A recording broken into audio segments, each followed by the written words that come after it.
দেশ এবং দেশের বাইরে যে যেখান থেকে আমার এই ভিডিওটি দেখছেন, সবাইকে ঈদ পরবর্তী ঈদ শুভেচ্ছা জানিয়ে ছোট্ট এই ভিডিওতে আপনাদের স্বাগতম জানাচ্ছি।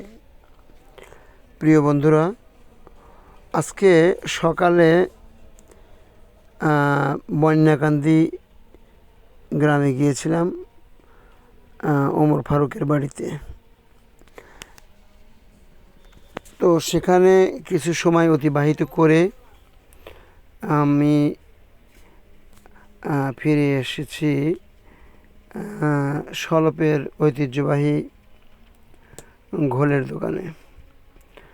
আপনারা জানেন, সারা বাংলাদেশে এই আলোড়ন সৃষ্টিকারী একটি দোকান খালেকের এই ঘোলঘর। এই খালেকের দোকানে আমরা এসেছি ঘোল কেনার জন্য এবং খাবারের জন্য। যদিও এই খালেকের দোকান নিয়ে অনেক লেখালেখি হয়েছে, তারপরেও একটু আপনাদের দেখানোর চেষ্টা করছি। আমরা যখন গিয়ে ওখানে দাঁড়িয়েছি তখনই কিন্তু ট্রেন চলে এসেছে এবং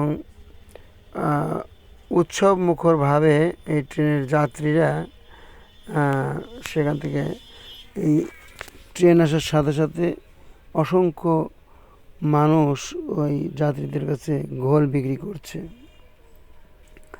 এই দৃশ্যটি দেখলাম এবং ক্যামেরাবদ্ধ করলাম। পরিশেষে আমি এবং আমার স্ত্রী আমরা ওখানেই বসে